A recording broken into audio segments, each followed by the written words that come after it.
Hello, good morning, good 여러분 afternoon, good evening. 안녕하십니까? Greetings of peace from Pyeongchang. 여러분께서 Welcome 계실 to 곳에 Pyeongchang 따라서 Peace 아침, Forum 오후, 저녁 2021. 인사를 드립니다. This is a 이번 session 평창 about 평화 global 포럼에 citizen 오신 forum 여러분을 환영하며 이번 동시 세션은 글로벌 시민사회 2021년 실천 의제 평화와 SDG 세션입니다.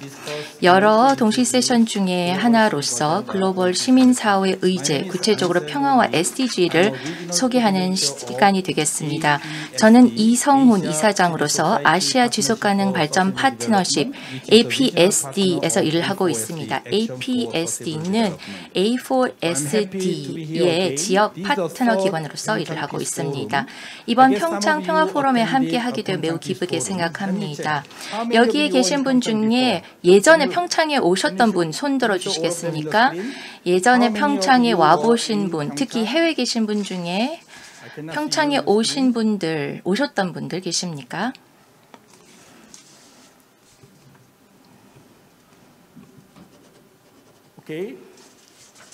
네, 아무도 안 오셨나요? 외국 분들 중에 평창 와보신 분 안 계십니까? 리카르도는 작년에 참석한 것으로 알고 있습니다. 한 분밖에 안 계시네요. 그래서 다음 기회에 여러분 꼭 와주시기를 부탁드리겠습니다. 여기 외국 분들 중에서 리카르도만 지난해 평창에 오셔서 비무장지대를 직접 방문해 북한을 바라봤습니다. 직접 북한을 가지는 못했고요. 그래서 내년에는 꼭 모든 분들이 오셔서 직접 대화에 임하기를 기대하고 또한 기회가 되면은 북한을 방문하게 되기를 바랍니다. 비핵화 협상이나 평화 정착과 관련된 많은 진전이 있어서 북한을 가게 되기를 바랍니다. 이번에 평창 평화 포럼에 처음 참여하시는 분들이 대부분인데 세 개 기관이 공동 주최하고 있습니다. 강원도, 평창군 그리고 코이카 한국국제협력단이 함께 주최하고 있으며 2018 평창기념재단에서 주관하고 있습니다. 2018이라고 하면 아시다시피 평창 동계올림픽의 해였습니다. 평창 평화 올림픽으로 부르고 있는데 큰 전환점이 되었습니다. 적대적인 대립에서 핵 문제와 관련해서 평화적인 대화로 전환이 된 계기였습니다. 그렇기 때문에 레거시 사업 중에 하나로서 이번 평창기념재단이 구성되어서 평창 평화 포럼을 비롯한 여러 활동을 이어가고 있습니다. 또한 5개 정부 부처에서 지원하고 있습니다. 외교부, 통일부, 여성가족부, 환경부, 문화체육관광부에서 후원하고 있습니다. 따라서 이번 평창 평화 포럼에서 다양한 의제를 다루고 있고 그만큼 많은 정부 부처가 참여를 하고 있고 관심을 보이는 것입니다. 따라서 우리 세션들의 논의의 결과를 한국 정부 측에 우리가 전달하게 되고 관련 기관들 또한 그 결과물을 받게 됩니다. 또 한 가지 보여드릴 게 있습니다. 평창 평화 메시지 2020입니다. 이 문서는 시민사회 세션의 결과물로 보시면 되겠습니다. 여기 보고서를 통해서 평화와 SDG 간의 연계성을 우리가 드러내고자 했습니다. 특히 이번 세션의 주요 주제인데요. 이번 세션에서는 좀 더 심도 있게 지난해 어떠한 구체적인 의제들이 명시되었는지 행동 중심의 의제들이 무엇인지를 논의하고자 합니다. 그래서 이렇게 짧게 소개 말씀을 드렸고요. 여기에 7명의 연사가 참여하고 계십니다. 그래서 그 구조, 우리가 진행 방식에 대해서 먼저 설명을 잠시 드리겠습니다. 첫 번째는 이번 코로나 팬데믹이 첫 번째 주제이고 두 번째 주제는 글로벌 캠페인, 그러니까 세계 군축 캠페인이 되겠습니다. 어제 오늘 다른 세션에서 디베스트멘트라는 개념을 논의했습니다. 다시 말해서 SDG를 지원 또는 코로나 회복을 위해서 더 많은 자본과 자원을 핵이나 군사 지출에서 전용하는 문제에 대해서 많이 이야기를 했었습니다. 그리고 세 번째 주제로서는 G20 정상회의가 개최될 것입니다. 가장 선진화된 국가들, 강력한 국가들로 구성되어 있는 것이 G20인데 종종 이들은 해결책보다는 문제를 더 많이 일으키는 것 같습니다. 아무튼 G20에 앞서서 우리가 집단 내 어떤 하나의 목소리를 내어서 책임감을 어떻게 키울 수 있는지가 되겠습니다. 올해 이탈리아에서 개최됐는데 따라서 이탈리아에서는 C20, 시민 20 단체의 관계자가 참여를 하고 있습니다. 또 전 세계적으로 시민사회의 공간이 축소되고 있는 현상을 보고 있습니다. 따라서 우리가 그 모니터링 활동을 했고 시비쿠스가 바로 그 결과 보고서를 도출하게 됩니다. 그 다음에 구체적인 행동이 있습니다. 글로벌 행동 주간이 개최될 텐데요. 지속가능 개발을 위한 우리 시민단체 파트너십이 우리가 담당을 하게 됩니다. 마지막 두 개의 주제가 특히 흥미롭습니다. 지난해가 유엔 창립 75주년의 해였습니다. 유엔 총회에서 특별 선언문을 채택하여 유엔 창립 75주년을 기념했고 유엔 사무총장이 후속 행동 계획을 올해 9월에 있을 총회에 발표하게 됩니다. 또 많은 관련 논의가 진행되고 있기 때문에 지금까지 어떠한 진전이 있었는지에 대해서 우리가 논의를 할 수 있습니다. 또 유엔 재단이 있습니다. 그리고 우리에게 필요한 유엔 개혁 시민연합이 있습니다. 지난해까지는 유엔 2020이라는 이름의 캠페인이었는데요. C4UN 단체도 참여를 하고 있습니다. 또 지금 코로나 바이러스 그리고 군축 캠페인 G20 시민들의 사회 공간, 글로벌 SDG와 관련된 글로벌 시민 활동, 기후가 여기에 포함되어 있고 또 글로벌 거버넌스 문제, 유엔 개혁, 그리고 유엔의 창립 75주년 선언 후속 이행이 되겠습니다. 굉장히 포괄적이지만 서로 연관성이 있는 어젠다가 되겠습니다. 그래서 우리가 이런 방식으로 우리가 진행을 하고자 하는데 이러한 모든 의제들을 하나로 모아서 공동의 도전 과제가 무엇인지 이해를 하고 또 여러 이니셔티브를 우리가 어떻게 지원할지 이를 통해서 공동의 목표인 더 평화롭고 정의로운 포용적인 사회를 구성하는 것, 달성하는 데 기여를 하고자 합니다. 그러면 첫 연사를 소개하도록 하겠습니다. 먼저 자기 단체, 자기 소속을 소개를 해주시고 그 다음에 발표를 해주시면 감사하겠습니다. 10분씩 드리겠습니다. 준비되셨습니까? 네, 인도에서 지금 인도에 계신 것으로 알고 있는데 인도 어디에 계십니까? 네, 하이드라바드에서 이제 말씀을 드릴 예정입니다. 네, 일단 초청해 주셔서 대단히 감사합니다. 또 해당 논의를 진행해 주셔서 감사합니다. 네, 저는 갈게라고 합니다. 공중보건 쪽을 전공을 한 의사입니다. 그리고 저는 People's Health Movement, 즉 민중건강운동이라는 시민단체에서 일하고 있습니다. 제가 관련돼서는 자세하게 말씀을 드리진 않겠습니다만 이후에도 꼭 검색해봐 주시길 바랍니다. 저희는 보건을 하나의 인권으로서 저희는 살펴보고 있고 또 이 해당 권리, 특히나 기초적인 그런 보건에 대한 그런 권리를 증진을 하기 위해서 노력을 하고 있습니다. 70년대 기억을 하시겠습니다만 그 당시에 세계보건기구가 기초적인 그런 보건에 대한 여러 가지 또 지침을 마련을 한 바가 있죠. 그래서 저에 대해서 간략하게 말씀을 드렸는데요. 본 발표에서는 우리가 코로나19 팬데믹을 통해서 어떤 교훈을 얻었는지 그리고 이것과 이 다자주의와 어떤 연관성이 있었으며 또 WHO 관련돼서도 좀 몇 말씀을 드리도록 하겠습니다. 팬데믹에 대해서 아마 여러분들께서도 많이 익히도 들으셨을 것입니다. 또 SNS나 왓츠앱이나 등을 통하여서 여러 가지 또 정보를 공유를 하시고 계신 것으로 알고 있는데 일단 세계보건기구에 대해서 한번 살펴볼까요? 이 WHO가 사실상의 제대로 된 임무를 수행을 하지 않는다라는 그런 이야기들을 많이 하였습니다. 그래서 이런 비판이 일자 많이들 이 세계보건기구가 어떤 역할을 정말 하는 기구였는지에 대해서 다시금 재검을 하기 시작을 하였는데 정확히 모르는 분들이 참으로 많았습니다. 그래서 저도 같이 한번 연구를 해보았는데요. 세계보건기구 WHO는 1948년에 창립이 되었습니다. 그리고 세계보건기구의 맨데이트는 바로 국가들이 가능한 가장 높은 수준의 보건을 누릴 수 있도록 돕는 그런 맨데이트가 주어졌었습니다. 코로나19 상황과 한번 적용을 해서 말씀을 드리자면 국제보건 노력을 지휘하고 조율하는 그런 역할을 맡고 있었다라고도 볼 수가 있습니다.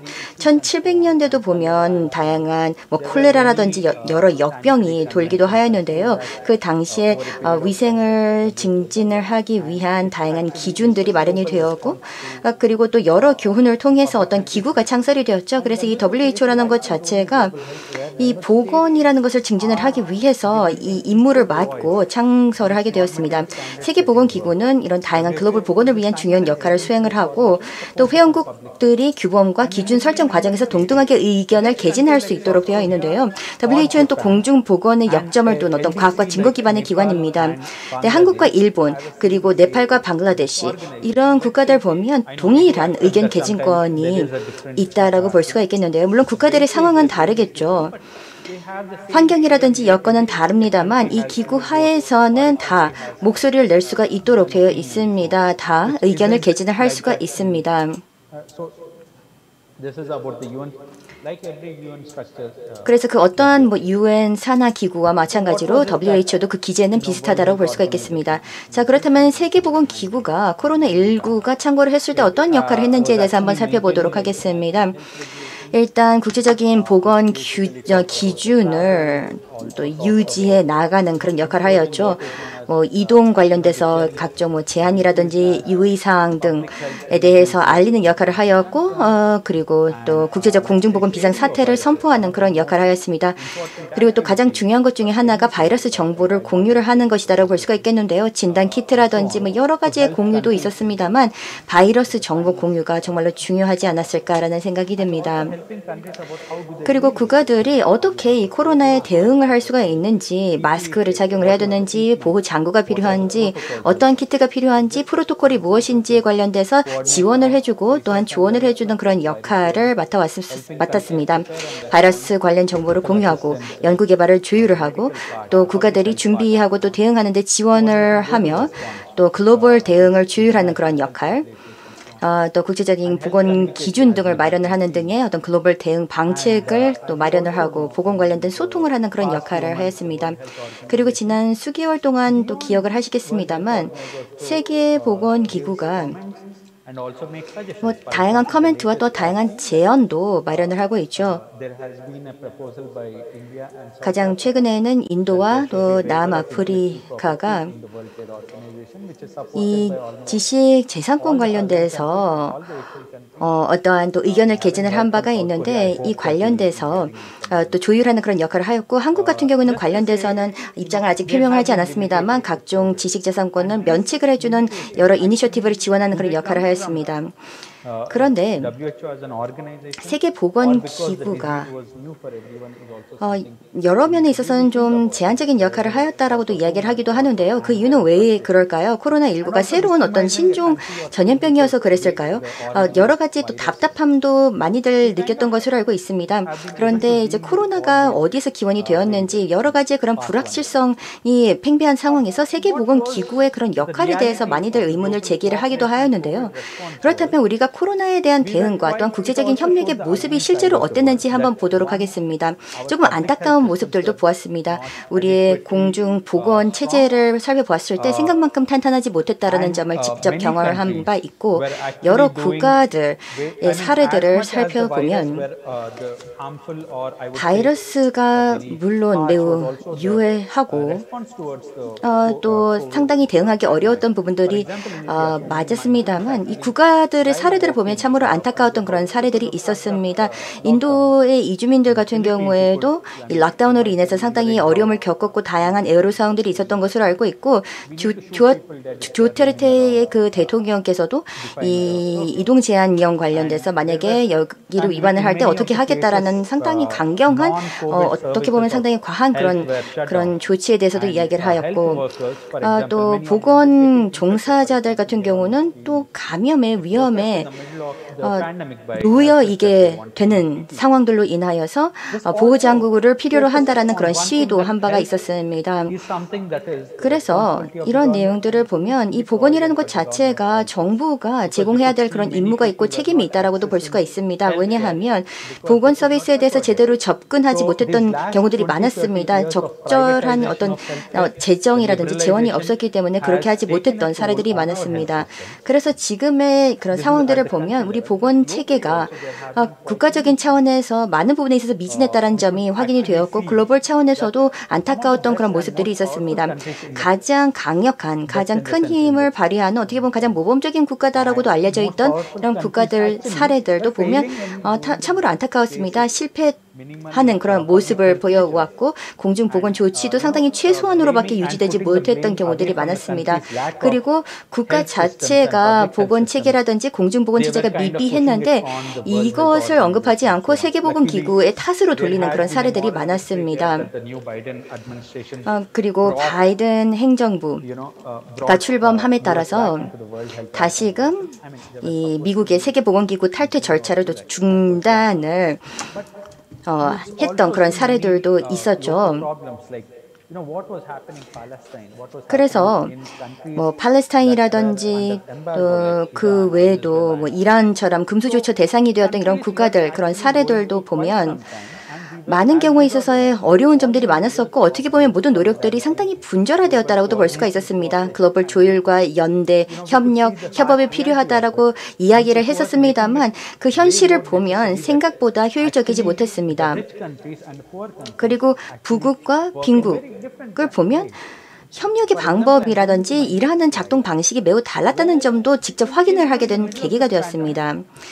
팬데믹 동안에 미국은 어떻게 했는지에 대해서 한번 이야기를 해볼까요? 사실상 미국이 이것은 제가 뭐 허위 정보를 바탕으로 말씀을 드리는 것이 아니라 마스크를 가로채게 했다라는 그런 혐의도 있는 상황이죠. 우리가 뭐 UN 뭐 시스템이라든지 여러 국제 기구들도 있고 또 세계 보건 기구도 있는 이런 상황 속에서도 이와 같은 사태들이 발생했다는 점입니다. 그리고 특허 관련된 그런 이슈도 있었죠. 또 이런 N95 관련된 그런 특허를 제대로 활용하지 못하도록 다 막혀 있었기 때문에 보호장구를 제대로 개발 내지는 제조하지 못했던 사례들도 있었고요. 아프리카 같은 경우에도 이 코로나19 진단 시약을 시장에서 확보하지 못했기 때문에 어려움이 많았던 것을 알고 있었습니다. 이것이 바로 8개월 전에 실제 사례인데요. 지금 이 지도를 보면 일부 국가들은 녹색, 일부 국가들은 또 연한 녹색, 뭐 빨간색, 갈색으로 표시되어 있는 그런 국가들이 있습니다. 이 지도가 무엇이고 하니 국가들이 언제쯤 이 백신을 공급받을 수 있을지에 대한 그 내용입니다. 그러니까 다시 말해서 꼭 백신 접종이 필요한 그 1차적인 그런 인구 집단들에게 언제 백신이 전달이 될지, 뭐 의료 종사자들이라든지 고령인들에게 언제 백신이 도달을 할지에 대한 그런 지도인데요. 보시다시피 상황 자체가 그리 밝지만은 않습니다. 개회식 때도 셀트리온 명예회장께서 이런 말씀을 하셨습니다.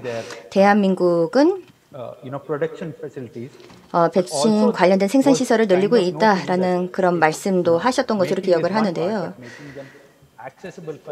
그리고 모두 이렇게 생산하는 것은 또 하나의 문제이지만 접근성을 제고하는 것은 또 다른 별개의 문제라고 생각을 합니다. 그래서 UN 체제도 있고 UN 기구도 있고 세계보건기구가 있음에도 불구하고 어떻게 보면 상당히 좀 미개한 상황들이 전개가 되었다라고 생각을 합니다. 그리고 불평등은 더욱더 심화가 되었다라는 그런 생각이 듭니다. 그리고 물론 제가 이렇게 말씀드리는 내용이 뭐 UN 체제나 WHO가 불필요하다는 것은 아니고요. 그것보다도 그 어느 때보다도 이런 시스템에 보다 많은 투자를 해야 된다, 더 제대로 활용이 되어야 된다는 그런 말씀을 드리고자 하는 바입니다. 여기에서는 이제 백신 공급 관련된 그 메커니즘이죠. 이 코로나에 대한 대응을 하기 위한 어떤 국제 협력의 기제입니다. 이것은 다자적인 어떤 플랫폼이다라고 볼 수가 있겠는데요. WHO는 이제 다자주의를 기반을 하고 있는데 여기서 이제 다자 이해의 관계자들로 구성이 되어 있는 그런 시스템입니다.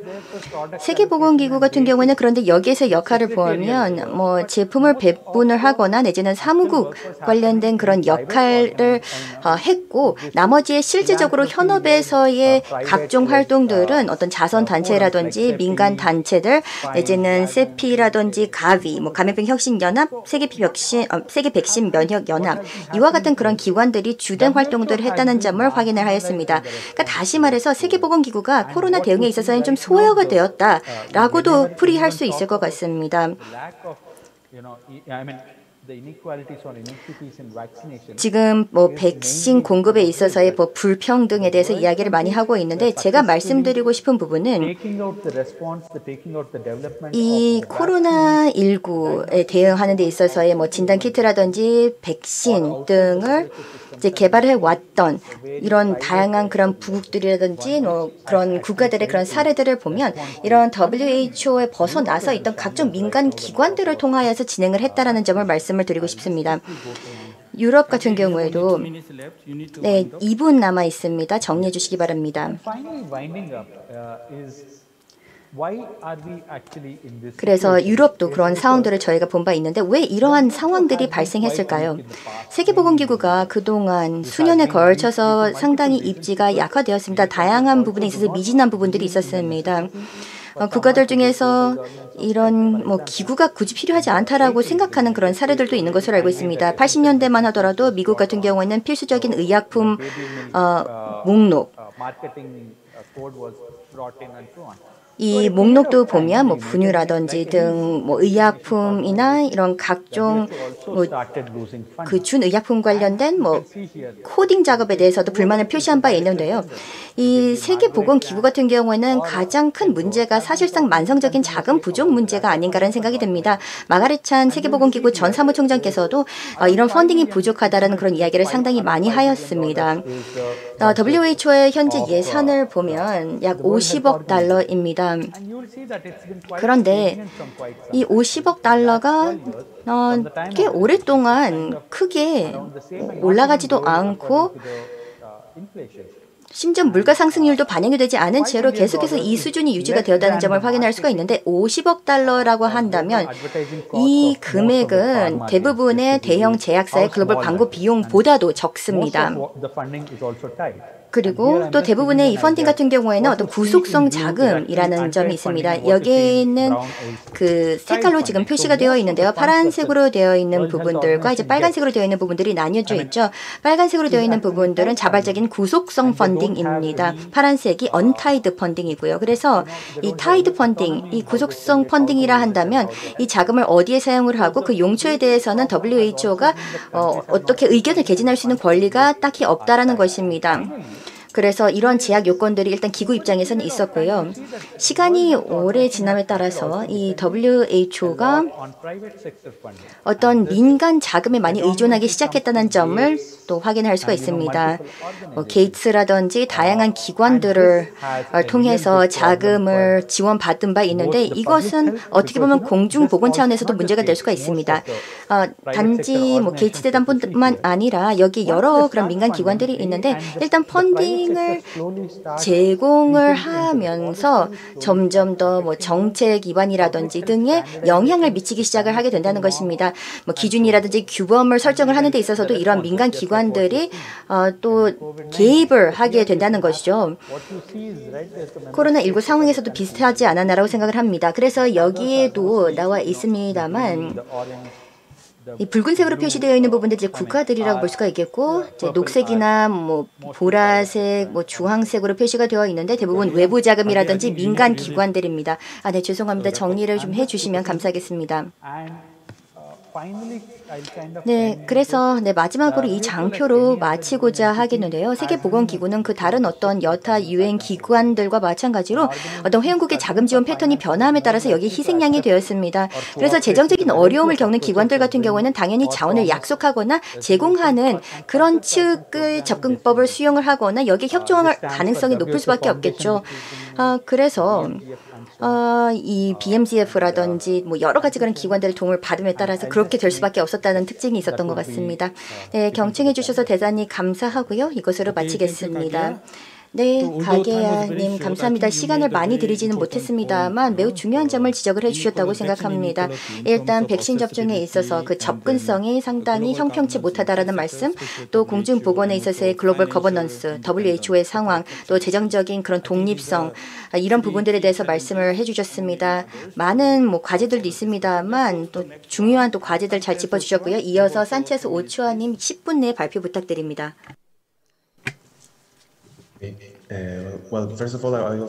네, 먼저 저 또한 평창평화포럼 모든 관계자분들께 또 이성훈 이사장님께 감사의 말씀을 드리고 싶습니다. 오늘 함께 참여하게 되어 기쁘게 생각합니다. 제 슬라이드를 공유하겠습니다.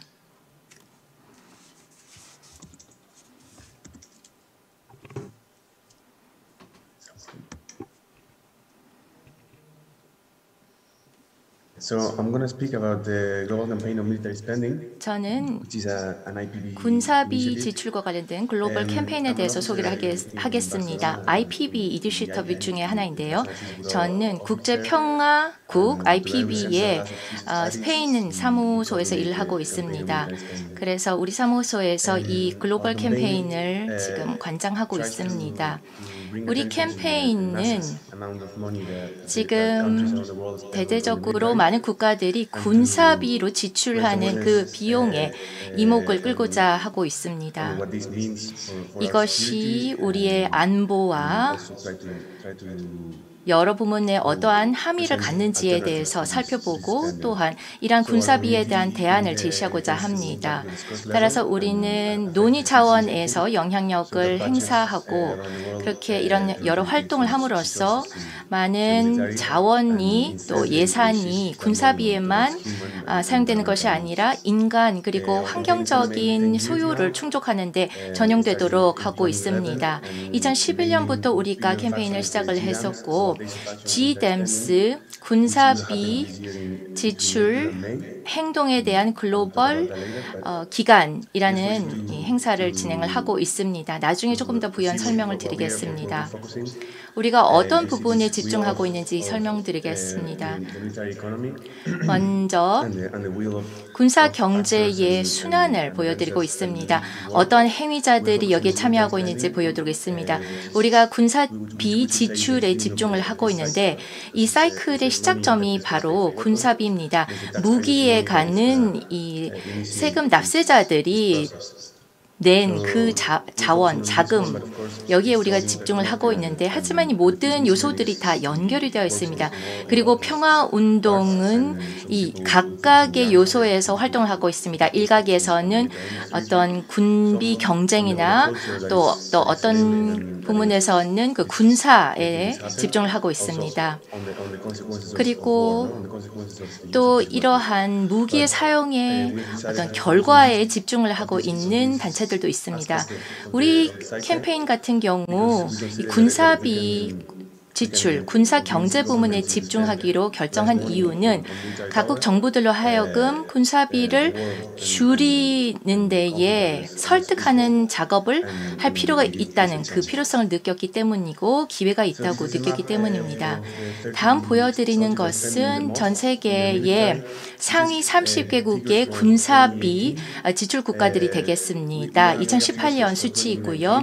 2019년 수치 같은 경우에는 조금 더 숫자가 높아졌습니다. 그 해에 1조 8,200불 정도의 이들 국가의 군사비 지출이 있었습니다. 그리고 스톡홀름의 평화연구소가 있는데 이 평화연구소에서 곧 그 다음 해에 숫자를 발표를 하게 될 것입니다. 아마 그 결과가 유사한 수준이 될 것으로 예상하고 있습니다. 미국 같은 경우에는 전체 총 지출 중에서 3분의 1을 차지하고 있습니다. 그 다음이 중국입니다. 그리고 미국과 그 상위 7개국이 전 세계 군사비의 3분의 2를 차지하고 있습니다. 그리고 보시다시피 한국도 430억 불을 지출했습니다. 2018년 기준이고요. 따라서 이러한 군사비 지출과 관련된 경쟁이 어떻게 진행되고 있는지 큰 그림을 볼 수 있습니다. 그렇다면 이 군사비 지출에 대해서 우리가 왜 재고를 해야 하는가 말씀드리자면은 과거 역사로부터 우리가 교훈을 얻어야 됩니다. 군비 경쟁이 있었고 군사력 확장이 있었을 때에는 전쟁으로 이어지는 경우가 많습니다. 안보가 강화되는 것이 아니라 오히려 전쟁의 가능성이 높아졌다는 것입니다. 서로 군사력에 있어서 경쟁을 하면은 평화로 이어지는 것이 아니라는 것입니다. 일반적인 독트린을 보면은 평화가 오히려 강화된다고 합니다. 우리가 자국 방어를 위해서 군사력이 필요하다라는 주장이 있습니다. 하지만 이런 이론이 내세우는 내용들은 잘못된 것이라는 것입니다. 또한 또 군사력으로 해결할 수 없는 위협들이 있습니다. 일부 독트린을 보면은 대테러 전쟁이 나오고 있습니다. 하지만 군사력으로는 테러리즘을 해결을 할 수가 없습니다. 여기에서 우리가 많은 교훈을 얻어야 됩니다.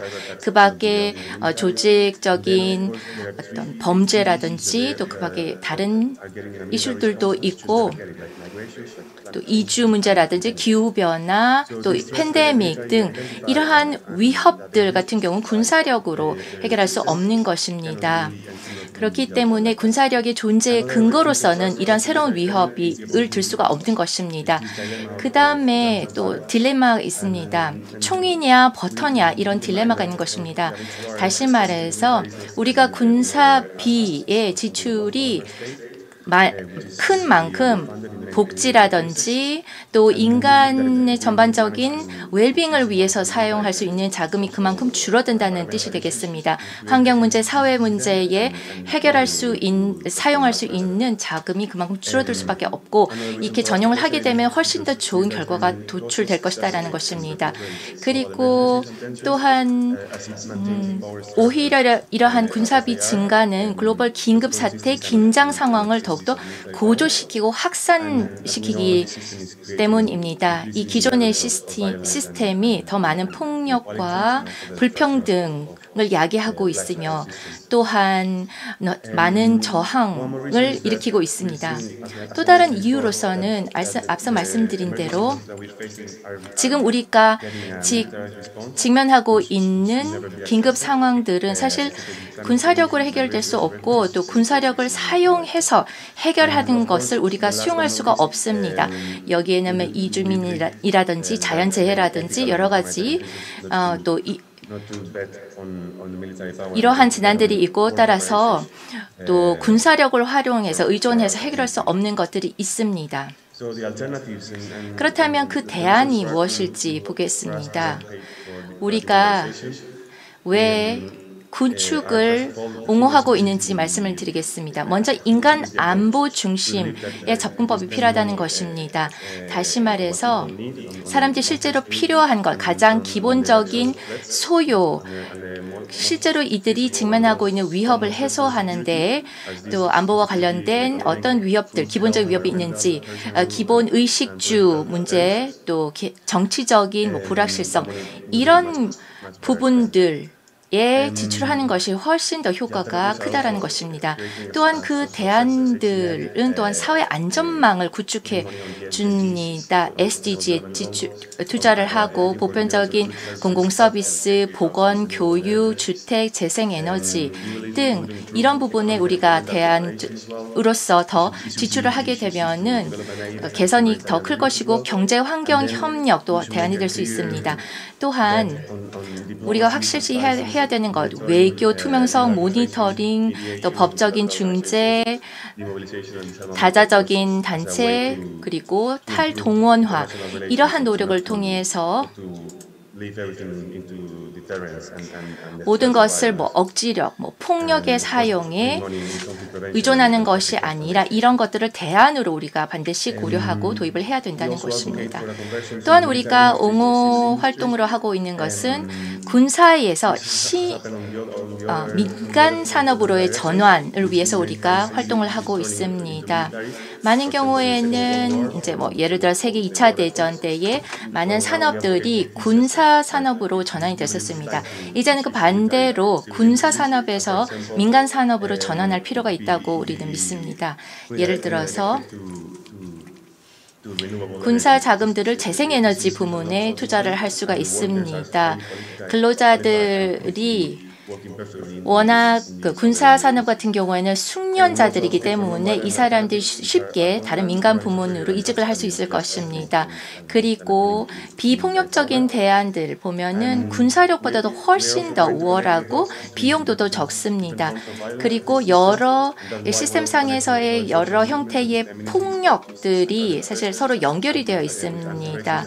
그래서 뭐 토착민들이라든지 여성 인권이라든지 또 뭐 기후와 관련된 어떤 활동이라든지 모두 다 서로 연결이 되어 있기 때문에 서로 연대를 하여서 더 좋은 대안들을 만들어낼 수 있다고 우리는 믿고 있습니다. 지난해 우리가 특히 강조했던 것은 보건 부문입니다.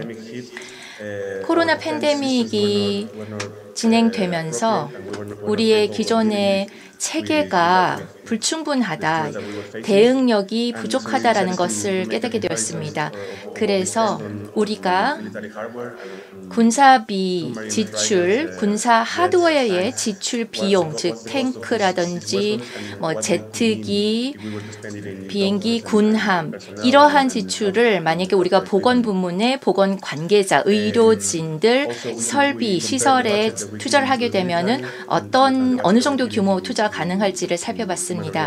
또 군사비를 이제 인간 중심의 여러 다른 부문들, 뭐 여러 의료 보건 기관 설립, UNCR 등과 같은 기관에 더 투자를 늘리게 되면은 어떠한 결과, 어떠한 효과가 있을지에 대해서 살펴보게 되었습니다. 네, 좀 발표를 마무리해 주시겠습니까? 시간 관계상 마무리 부탁드립니다. 네, 여러분께서 우리 캠페인에 함께 해주시기를 부탁드립니다. 군사비 지출에 대한 행동을 위한 글로벌 기간이 지정이 되어 있습니다. 지금 우리가 충분한 정보를 확보하는 데에도 좀 어려움이 있습니다. 지금까지 드러난 바로는 이러한 안보 보안과 관련된 이 독트린들, 이론들이 효과가 없고 유효하지 않기 때문에 이제는 관점을 전환하여서 이러한 캠페인, 이러한 목소리를 더 높일 필요가 있습니다. 그리고 10월 15일부터 17일까지 바르셀로나에서 우리가 세계 평화 총회를 개최하게 됩니다. 국제평화국에서 개최를 하는 것이고 여러분께서 기회를 되신다면 참여하셔서 평화운동의 공간을 한국과 함께 확대해 나가기를 희망합니다. 우리 웹사이트 주소 보여드렸습니다. 여기에 보시면은 또 우리 캠페인의 웹사이트, IPB 웹사이트 주소가 나와 있습니다. 소셜미디어에서도 팔로우해 주시면 좋겠습니다. 감사합니다. 키제 산체스 오초아님 감사합니다. 아주 구체적인 제안을 해주셨습니다.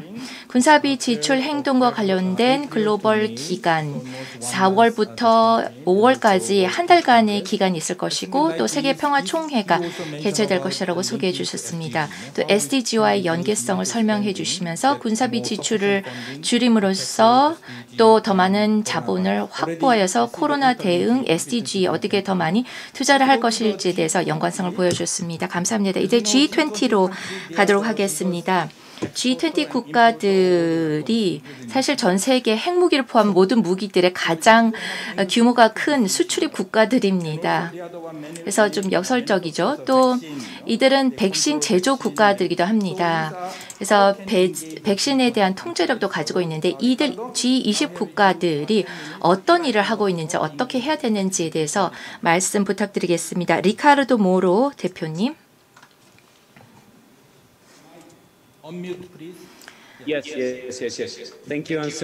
네, 이성훈 이사장님 감사합니다. 여러분 안녕하십니까? 저는 제 책상에 이게 보이시는지 모르겠는데 제가 이것을 간직하고 있습니다. 제가 한국어로 쓰여진 그리고 영어로 쓰여진 이 글을 한국으로부터 받았는데요. 제 책상에 항상 두고 보고 있습니다. 세계 평화를 위해서라고 한국어로 쓰여진 글일 것입니다. 네, 정말 제가 받은 아주 좋은 선물이고 제가 평창에서 받았던 선물로서 이제 항상 기억하기 위해 간직하고 있습니다. 저는 오늘 시민사회가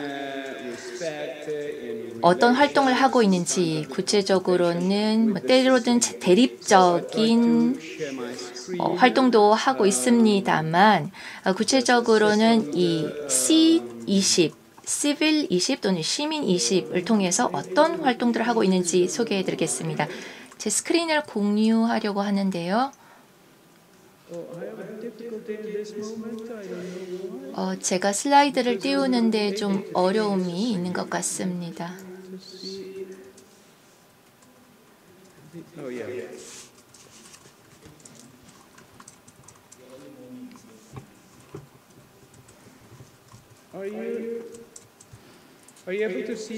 제 스크린 보이십니까? 스크린 공유가 되고 있나요?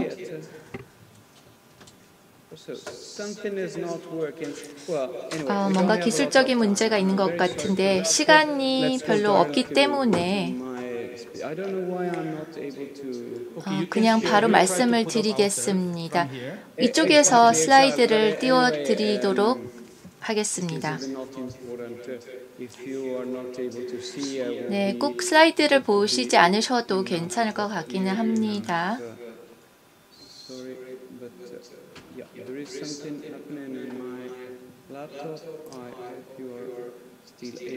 예, 제 컴퓨터에서 좀 문제가 있는 것 같은데 잘 들리시기는 하지요. 네, 그러면 이제 바로 말씀을 드리겠습니다. 우리 C20이 무엇을 하는지 소개해드리겠습니다.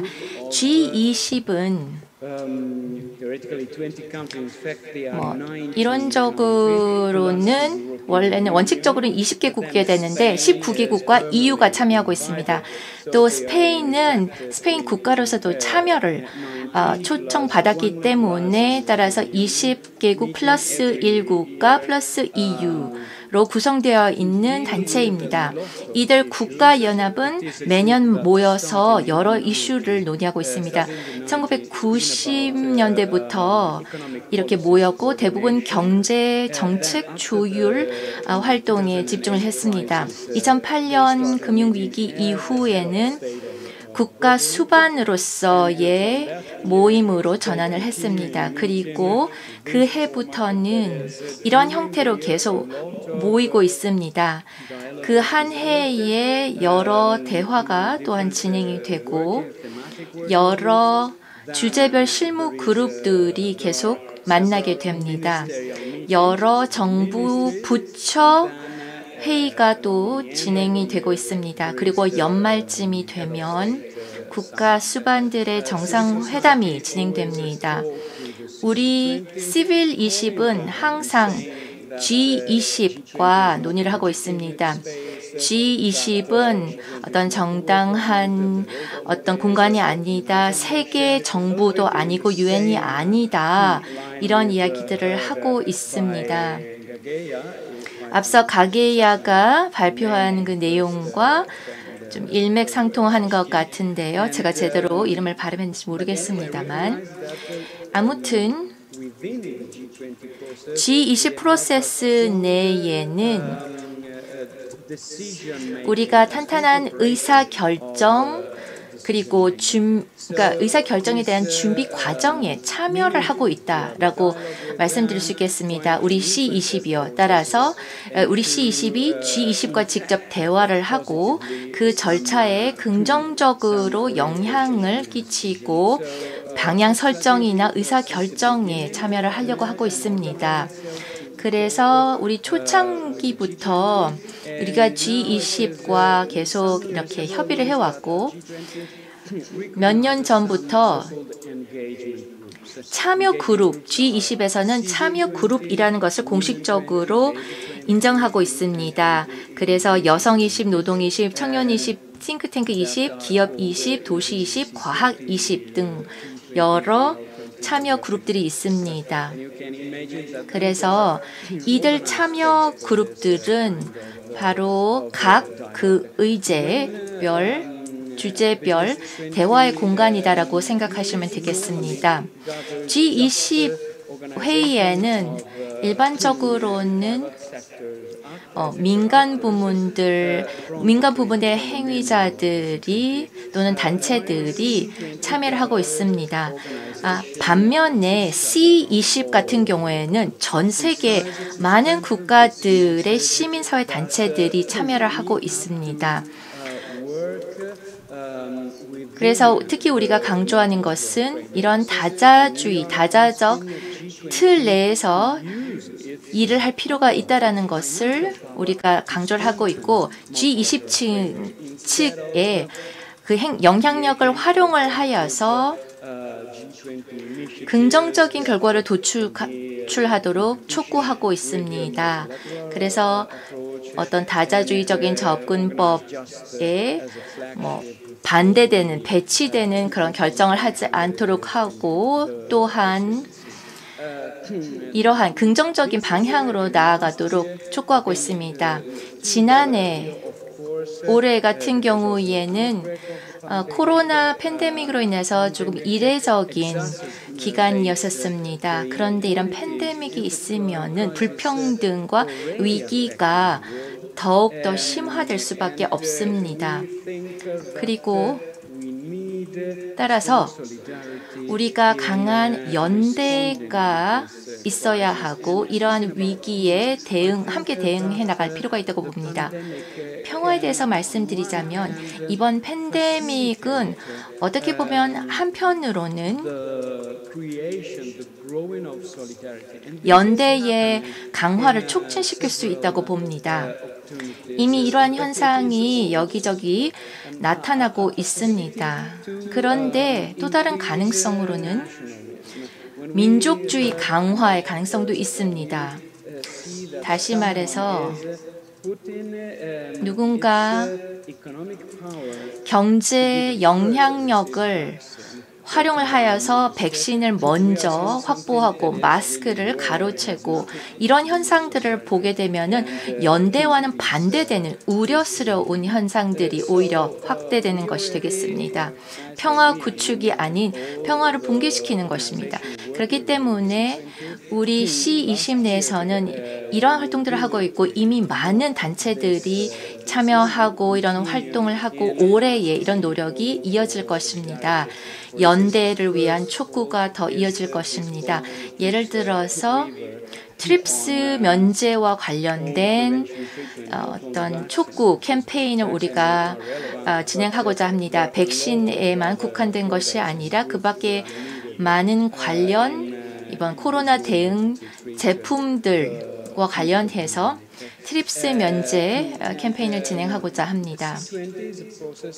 C20의 프로세스를 보면은 G20과 유사하게 그 주최국이 매년 선정이 됩니다. 올해 같은 경우 이탈리아가 C20 주최국으로서 활동하고 있습니다. 그래서 이탈리아에 있는 시민단체 연합이 이 절차를 진행하고 있습니다. 킥오프 미팅을 10일 전에 진행했습니다. 거기에 그 이성훈 이사장님께서 참여를 하셨습니다. 그 킥오프 미팅에서 올해의 우선적인 의제들을 우리가 지정했습니다. 첫 번째로는 파이낸스, 금융이 되겠습니다. G20 같은 경우 어떤 재정적인 영향력, 규모를 고려했을 때 그만큼 책임이 있다고 생각합니다. 재정 공간의 확대를 도모하여서 특히 모든 국가들이 참여할 수 있도록 확대할 책임이 있는 것입니다. 그렇기 때문에 이와 관련해서는 부채 탕감 제도가 필수입니다. 지난해에 G20에서 이러한 제도를 중지하려는 시도가 있었습니다. 그래서 우리는 일시적인 부채 지급 탕감, 부채 상환 중단이 아니라 부채를 아예 탕감해주는 제도가 필요하다라고 주장하려고 합니다. 또한 공공 시스템 내에서 백신을 하나를 공공재, 국제적인 공동선으로서 고려를 하도록 촉구할 것입니다. 세 번째는 기후와 지구입니다. 올해 26차 당사국 총회가 있을 것입니다. 이탈리아가 공동 주최를 하고 영국이 공동 주최하는 기후변화 총회가 있을 것입니다. G20 회원국들이 여기에서도 UN의 파리 협약 틀 내에서 목소리를 낼 수 있는 기회이기 때문에 이것을 활용하고자 합니다. 또 다음 중요한 의제로서는 의제 2030이 되겠습니다. 그래서 이 어젠다 2030을 국내에서의 실천뿐만 아니라 G20 회원국들의 국내에서의 이행뿐만 아니라 다른 국가들에게 어느 정도의 기술적인 지원, 재정적인 지원을 제공할 수 있는지 이 부분까지도 우리가 다루고자 합니다. 좀 더 구체적으로는 G20 국가들이 의제 2030을 이행한 데에 어느 정도의 기여를 할 수 있는지 살펴보고자 합니다. G20 회원국들이 무역 투자 패턴에 대한 투자를 하는 것만큼 투자를 하도록 해야 할 것입니다. 이러한 부국들이 포괄적인 역할을 담당하도록 하고자 합니다. 그 다음 다섯 번째 우선적인 과제로서는 탄탄한 교육이 필요합니다. 강력한 국제 시민 의식을 위한 교육 제도가 필요합니다. 그리고 여기에서는 디지털화, 그리고 반부패, 이러한 G20 차원에서 또 우리 C20 차원에서도 중요한 주제들도 포함을 시키고자 합니다. 그리고 마지막으로는 젠더와 여성과 관련된 의제, 특히 여성 권한 강화와 관련된 의제가 있습니다. 그래서 G20의 작업이 있고 또 C20의 작업들이 있는데 각각 8개의 어떤 실무 그룹이 있습니다. 금융, 기후, 글로벌 시민의식, 디지털화, 반부패, 젠더, 여성, 앞서 말씀드린 올해의 의제들이 반영된 활동을 하고 있는 그러한 실무 그룹들이 운영이 되고 있습니다. 또한 미디어 패킷을 우리가 발간하고 있습니다. 또 C20은 G20의 공식 실무 그룹 논의에도 참여를 할 수가 있습니다. 그래서 모든 섹션은 아니지만 우리 C20이 직접 G20 실무 그룹 회의에 참여할 수 있는 기회가 많이 있습니다. 연말이 되면 G20 정상회담 전에 C20 정상회담이 개최됩니다. 굉장히 다양한 이벤트와 패널, 논의의 자리들이 여러 주제와 관련해서 마련됩니다. 그리고 C20에서 가장 먼저 제안할 것은 트립스와 관련된 면제 조항이 되겠습니다. 지금 WTO에서 현 시점에서 트립스 이행과 관련된 논의가 진행되고 있기 때문에 특히 인도와 남아공에 제안한 내용을 토대로 하여서 우리가 제안을 하고자 합니다. 백신과 치료제와 관련해서 이제 트립스 면제 조항을 우리가 요청하려고 합니다. 네, 이제 곧 마치도록 하겠습니다. 다시 한번 모든 분들께서 이러한 캠페인의 프로세스에 참여를 해 주시기를 부탁드리고 싶습니다. 그만큼 우리의 연계성이 참여가 높아지면 연계성이 강화될 것이라고 생각합니다. C20은 한 단체에 소속된 것이 아니라 여러 국제 시민사회 단체들로 구성되어 있는 플랫폼입니다. 우리 웹사이트를 방문해 주시면은 civil20.org 구글에 찾아보시면은 나옵니다. 여기에 실무 그룹에 대한 논의 참여 신청 기간이 진행 중입니다. 그래서 여기에 직접 참여를 해주시고 의견을 개진해 주시면 굉장히 다양한 아이디어들을 우리가 모아서 다른 시민사회 단체들과 함께 더욱더 힘을 키워갈 수 있다고 생각합니다. 다시 사회자께 마이크를 넘기겠습니다. 우리 웹사이트에 나중에 리카르도 모로의 PPT를 올리도록 하겠습니다. 이전의 C20과는 달리 아시다시피 G20과 관련된 최초의 시민사회 어떤 회의가 진행이 됐었습니다. 한국에서 개최됐었을 때 제가 직접 참여를 했었는데 10년 전이었습니다. 지난 10년간 시민사회가 G20과 직접 관계를 이어왔고 대화를 해왔습니다. 그런데 올해 같은 경우에는 8개의 실무그룹인데 그중에 2개가 신설된 것입니다. 하나는 2030 어젠다입니다. 모두 또 SDG 산하에 있는 여러 주제들이기 때문에 이 여러 관련된 주제를 SDG라는 큰 우산 아래에 모았고 그 다음에 두 번째로는 글로벌 연대가 되겠습니다. 이 C20 같은 경우 G20 회원국이 아니다 하더라도 세계 어느 나라의 시민사회 단체들 참여를 할 수 있습니다. G20 실무 그룹 같은 경우에는 회원국들의 참여만 허용되는데 C20 같은 경우에는 어떤 국가든 시민사회 단체가 다 참여할 수 있습니다. 네네, 맞습니다.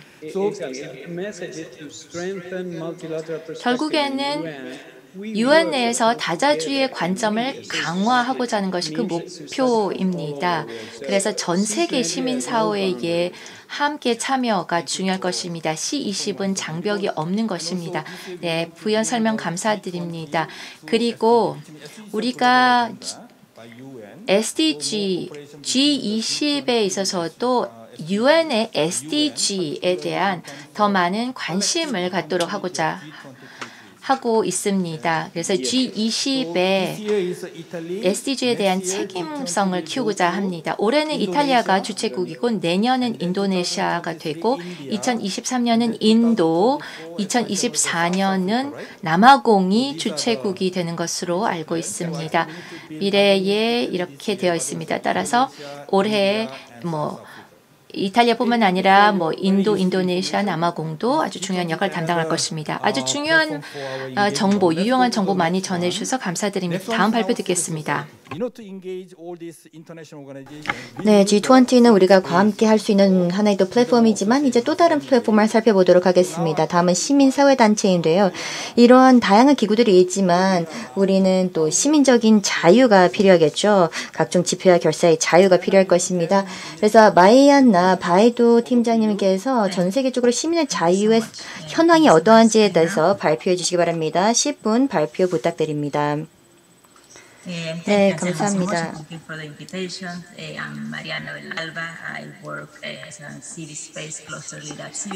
네, 다시 한번 초청해 주셔서 감사합니다. 이성훈 이사장님, 저는 마이안나 바에토라고 합니다. 시비쿠스에서 일하고 있는데요. 시비쿠스는 세계시민운동연합입니다. 저희 시비쿠스에서는 시민적인 그런 자유를 증진하는 데 집중하고 있습니다.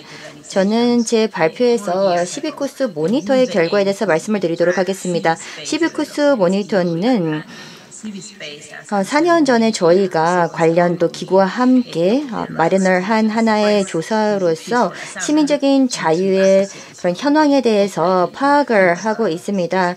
그래서 이 시민적 자유라 한다면 뭐 집회의 자유, 평화로운 결사의 자유라든지 또 표현의 자유 등으로 또 구성이 되어 있습니다. 저는 오늘 가장 최근의 보고서에 대해서 말씀을 드리도록 하겠습니다. People Power Under Attack 보고서인데요. 저희가 매해 수집한 데이터를 분석을 합니다. 이 모니터를 통해서 수집되는 다양한 정보들을 저희는 모니터링을 하고 또 분석을 하게 되면서 시민적인 자유의 현황은 어떠한지 그리고 또 어떤 전술 등을 이용을 하여서 정부에서는 이것을 억압을 하고 있는지 여부를 확인을 합니다. 그리고 국가들 중에서도 좀 개선이 되는 국가들은 어떠하며 우리 악화된 국가들이 어떠한지에 대해서도 파악을 합니다. 제가 시간이 충분치가 않기 때문에 이 모니터의 그 방법론에 대해서는 다 일일이 말씀을 드릴 수는 없을 것 같습니다. 관련된 내용들은 저희 웹사이트를 방문해서 봐주시면 좋을 것 같고요. 그런데 저희는 이렇게 이 등급 제도가 있습니다. 5가지의 범주를 구성이 되어 있습니다. 오픈, 개방, 즉 narrow, 축소, obstruct, 방해, repressed, 억압, closed, 폐쇄 이렇게 5개의 범주를 구성이 되어 있습니다. 그래서 여기서 보면 시민적 자유의 정도를 어떤 국가에서 어느 정도인지를 보게 됩니다. 그래서 국가들은 과연 폐쇄가 되었는지 억압을 하고 있는지 등을 보고 시민적 자유의 건전성을 파악을 하게 됩니다. 만약에 폐쇄된 국가다라고 할 경우에는 거의 어떠한 시민적인 자유도 존재하지 않는다라고 볼 수가 있겠고요. 개방된 국가라 한다면 뭐 시위를 한다든지 집회를 할 때 엄청난 뭐 부정적인 여파라든지 제한 없이 할 수 있다라는 그런 의미로 이해해 주시면 되겠습니다. 여기 보시면 현재 전 세계의 시민적 자유의 현황을 정리를 해보았습니다. 이 자리에도 나와 있습니다만 상당 부분의 국가들은 이제 폐쇄에서 이런 억압의 대상인 경우들을 많이 볼 수가 있습니다. 다시 말해서 약 87%, 세계 인구의 87%는 시민적인 자유가 상당 부분 방해받거나 내지는 억압, 폐쇄가 되고 있다는 점을 볼 수가 있습니다. 거리에서 평화롭게 시위를 한다든지 등에 대한 다양한 제약을 당면을 하고 있다는 것을 볼 수가 있습니다. 이 부분은 오랫동안 문제가 되어 왔었는데요. 작년 대비해서 4%나 증대가 되었습니다. 매해 그 추세를 살펴보면 시민적 자유의 현황은 계속해서 악화가 되고 있다는 점을 확인을 하고 있습니다. 그리고 단지 인구의 3.4%만이 건전한 시민적 자유 환경에 거주를 하고 있다는 점을 확인을 하고 있습니다. 여기에서는 저희가 국가들을 한번 정리를 보았습니다. 상향 조정된 국가들, 하향 조정된 국가들 여기 나와 있는데요. 작년까지만 하더라도 작년의 경우는 한 11개 국가가 하향 조정이 되었습니다. 그리고 단 2개의 국가들만이 시민적 자유 상황이 상향 조정이 되었습니다. 그런데 상향이 되었다고 할지라도 완전한 폐쇄에서 억압이다라는 그 정도밖에 상향되지 않았다는 점은 참으로 안타깝다고 볼 수가 있습니다. 그래서 여전히 이렇게 상향 조정된 국가들이라 할지라도 시민권이 많은 부분에 있어서 억압이 되고 있다는 점을 볼 수가 있습니다. 이제는 지역별로, 대륙별로 한번 살펴보았습니다. 미주 지역이 여기 나와 있는데요. 4개 국가들이 그중에서도 하향 조정이 되었습니다.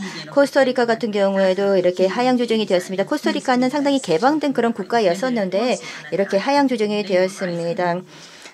그래서 그 코스타리카에서도 이런 뭐 인권 옹호자들이 공격을 받는다든지 또한 노동권 옹호자들 공격을 받은 사례들이 있습니다. 새롭게 통과된 그런 법안으로 인하여서 많은 제약들이 또 초래가 된 상황입니다.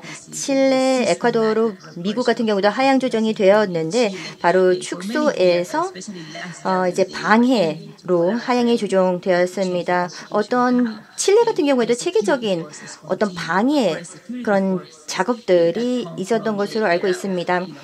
또 그 개헌을 위한 다양한 움직임들이 현재 일고 있는데 이런 과정에서 시민적 그런 자유가 많은 부분에 있어서 제약이 되고 있는 것으로 알고 있습니다. 법치주의가 존중이 된다기보다는 다양한 뭐 진압이라든지 어떤 힘을 활용하는 그런 사례들을 본 바 있고요. 에콰도르 같은 경우에도 여기 보시면 하향 조정이 되었다고 나타나 있는데요. 이전에 일정 부분에 조금 나아지는 것이 아닌가라는 그런 생각이 있었습니다만 어떤 체계적으로 진압을 하는 그런 사례들이 최근 들어서 일게 되었던 상황들을 본 바가 있고요. 미국 같은 경우에도 점진적으로 시민적 자유가 악화가 되었습니다. 그래서 뭐 기자들이라든지 언론인들 같은 경우에도 공격을 받는 그런 사례들도 있었고 또 시위의 현장이라든지 거리의 현장 같은 경우 뭐 블랙 라이브스 매터도 기억을 하시겠습니다만 그때는 상당히 그런 치안, 그런 공권력이 동원이 되고 있다는 점을 확인할 수가 있었습니다. 그리고 아프리카입니다. 아프리카 같은 경우는 4개 국가가 방해에서 억압으로 하향 조정이 되었습니다. 아프리카의 국가들의 공통점은 모두 다 어떤 대선이라든지 선거가 곧 코앞에 있다라는 그런 특징이 있는데요. 이러한 이제 국가들의 그런 정권들 같은 경우에는 개헌을 통하여서 계속해서 집권을 하려고 하는 그런 시도들이 일고 있습니다. 그래서 이 부분에 대해서 뭔가 시위라든지 어떤 집회를 재개를 하게 될 경우에 이 부분을 진압을 한다든지 또 공권력이 투입이 되는 사례들을 본 바 있습니다. 그래도 다행스럽게도 2개 국가들은 좀 상향 조정이 되었습니다. 수단과 DRC인데요. 수단 같은 경우에는 사회적인 운동이 또 펼쳐진 바 있는데 폐쇄에서 억압으로 조금 상향 조정이 되었고요. 또 콩고민주공화국 같은 경우에도 폐쇄에서 억압으로 조금은 상향 조정이 되었습니다. 다음은 아시아태평양 지역입니다. 아시아태평양 지역 여기 색깔로도 확인을 하실 수가 있겠는데요. 여기 뭐 붉은색으로 되어 있는 그런 국가들이 참으로 많죠. 그런데 여기에 보시면 이제 필리핀 같은 경우에도 추가적으로 하향 조정이 되어서 방해에서 억압으로 하향이 조정되었다는 점을 확인할 수가 있습니다. 인권 옹호자들이 공격을 받고 또 언론인들 같은 경우에도 많은 부분에 있어서 제약을 받게 된 그런 상황들로 인하여서 이렇게 하향 조정이 되었습니다. 유럽과 중앙아시아입니다. 유럽과 중앙아시아 보시면 이제 특히 유럽 같은 경우 가장 개방된 내지는 축소된 정도의 그런 시민적인 자유 현황을 확인할 수가 있었는데요. 많은 국가들이 점점 더 이제 뭐 개방보다는 축소 쪽으로 조금 더 가고 있다는 점을 확인할 수가 있었고요. 슬로베니아 같은 경우에도 마찬가지로 하향 조정이 되었습니다. 극우 정부의 그런 레토릭, 즉 이민 정책 등에 대한 그런 레토릭을 계속해서 설파를 하고 있는데 헝가리와 폴란드 등으로부터 유입된 그런 이민자들을 통제하기 위한 어떤 움직임으로 인하여서 개방에서 축소로 하향 조정되었습니다. 중동과 북아프리카 같은 경우에는 사실상의 어떤 표현의 자유도 없다라고도 볼 수가 있겠는데 이라크 같은 경우에도 하향 조정이 되었습니다. 그래서 억압에서 폐쇄로 이렇게 하향 조정이 되었습니다. 특정 상황들과 사건들로 인해서 이렇게 하향 조정이 되었고요. 죄송합니다만 2분 내로 정리해 주시기 바랍니다. 네, 추가적인 설명을 하지 않으시고 간단한 핵심 포인트만 말씀해 주시면 감사하겠습니다. 네, 2장밖에 남아있지 않습니다. 여기 보시면 상위 10대 시민적 자유 침해 항목입니다. 그래서 뭐 시위자 구금 사례도 여기에 나와 있고요. 또 코로나19로 인하여서 많이들 이제 시위를 하고 또 거리로 나와서 집회를 하는 경우들이 많은데요. 이런 시위자들 구금을 한다든지 내지는 공권력이 투입이 되는 그런 사례들이 더 많이 보여지고 있습니다.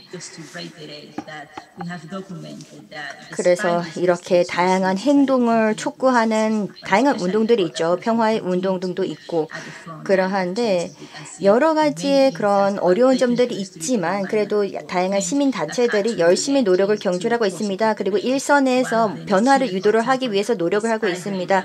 그래서 이렇게 변화를 계속해서 주장을 하는 그런 모습들을 계속 볼 수가 있는데요. 칠레 같은 경우에도 여기에서 정부 측에서 국민 투표를 통해서 이런 개헌 관련된 부분들 영향을 미칠 수가 있었고요. 그래서 긍정적인 조짐들도 보여서 다행입니다. 네, 감사합니다. 상당히 다양한 시각 자료를 통해서 설명을 해주셨는데요. 감사합니다. 자, 그렇다면 이 보고서를 어떻게 활용을 하느냐? 그래서 효과적으로 정부를 대상으로 또 UN 기구나 다른 국제 기구를 대상으로 옹호 활동을 해야 되는데 이제 그것이 100%의 당면 과제라고 생각을 합니다. 시비쿠스 같은 경우는 훌륭한 보고서를 보통 발간을 합니다. 그리고 많은 시민 단체들이 여기에 동참을 하는데요. 이런 훌륭한 산출물들을 활용을 하여서 이제 시민적 자유를 배양을 하기 위해서 활용을 하면 좋겠다는 생각이 듭니다. 다시 한번 마이안나님 훌륭한 발표 또 보고서 감사합니다. 다음 발표로 넘어가도록 하겠습니다. 또 하나의 이제 실질적인 행동과 관련된 기관에서 오신 분입니다. 지속가능 발전을 위한 행동에서 오셨는데 올리 헬먼민입니다. 런던에서 지금 접속하고 계신데요. 마찬가지로 10분 드립니다. 아침 일찍이신 것으로 알고 있는데요. 캠페인과 기관 설명 부탁드립니다. 네. 이사장님 감사합니다. 그리고 이렇게 친숙한 또 얼굴들과 함께하게 되어서 매우 기쁘게 생각합니다. 지금까지 발표 정말로 재밌게 잘 들었습니다. 네, 런던은 아침 일찍인데요. 여러분들께 인사드립니다. 한국은 지금 오후이죠. 자, 그러면 저희 FOSD 지속가능 발전을 위한 행동에 대해서 말씀을 드리도록 하겠습니다. SDG 지속가능 발전 목표와 2030 의제가 이제 합의가 되었던 2015년에 저희도 마찬가지로 창설이 되었는데요. 액션 2015이라는 또 캠페인이 있었습니다. 함께해 주셨던 분들도 계시는데 거기에서 또 파생이 되었다고 볼 수가 있겠습니다. 저는 제 슬라이드를 통해서 저희가 그동안 해왔던 핵심 캠페인에 대해서 설명을 드리도록 하겠습니다. 15년 이후에 어떤 캠페인이 있었는지 그리고 또 어떤 이슈나 어떤 과제 부분에 있어서 협력을 하고자 하는지에 대해서 말씀을 드리고자 합니다. 지금까지 말씀드렸던 내용들과도 또 축점되는 부분들도 있지 않을까라는 생각이 듭니다. 자, 이제 슬라이드를 띄워놓고 발표를 드려보도록 하겠습니다.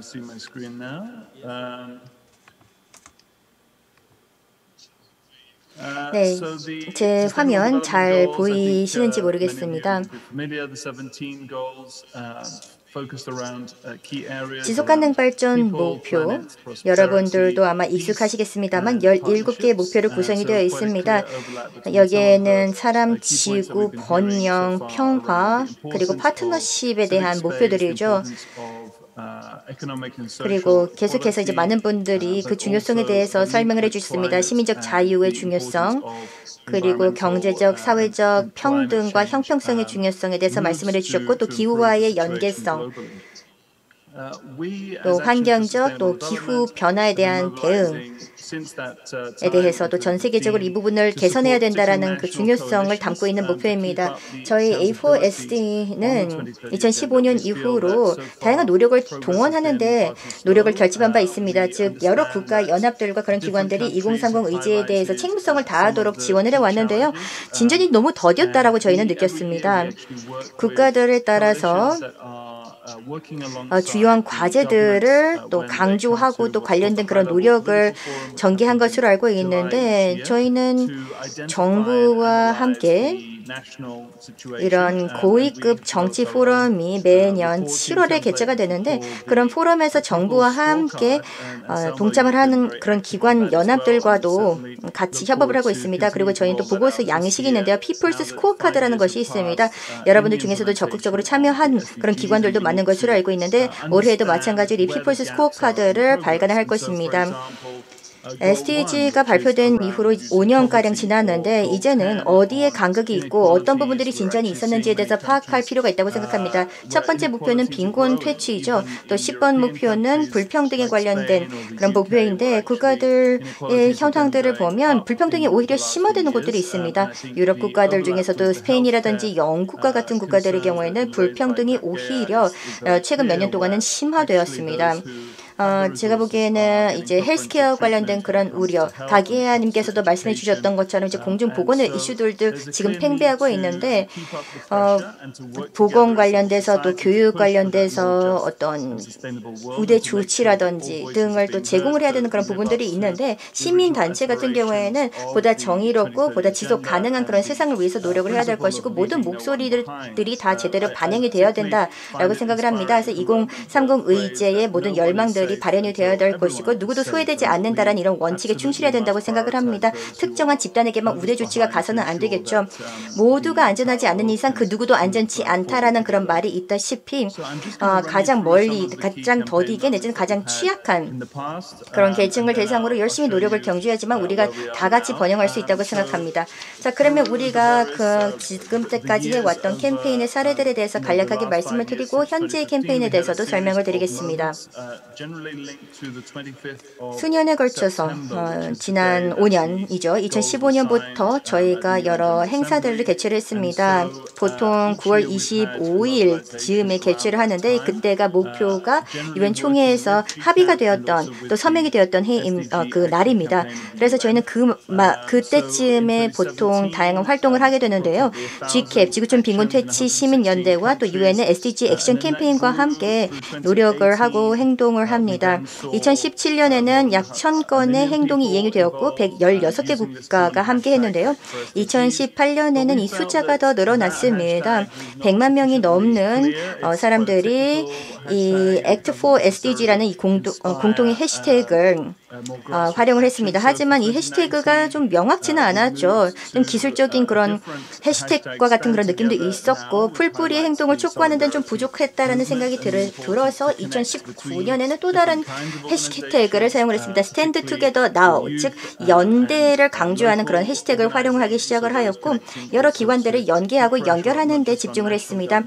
특히 청년이라든지 또 현지 정부나 지방 정부와도 연계를 해서 단지 연방정부 차원에서만 우리가 압박을 가할 것이 아니라 뭐 시장이라든지 시청이라든지 뭐 도청이라든지 등 이 지방 정부를 또 대상으로 해야겠다라고 생각을 해서 2019년에는 이런 부분들에 더 많은 노력을 기울였습니다. 그래서 2019년에 더 많은 사람들이 동참하게 되었고요. 작년입니다. 2020년 팬데믹에도 불구하고 함께 했던 사람들, 참여자들, 온라인 참여자들은 오히려 더 늘어났습니다.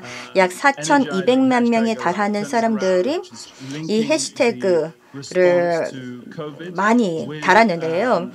그래서 Turn it around, 즉 전화시키자라는 그런 조금 더 활발한, 좀 활력 있는 해시태그를 사용을 했습니다.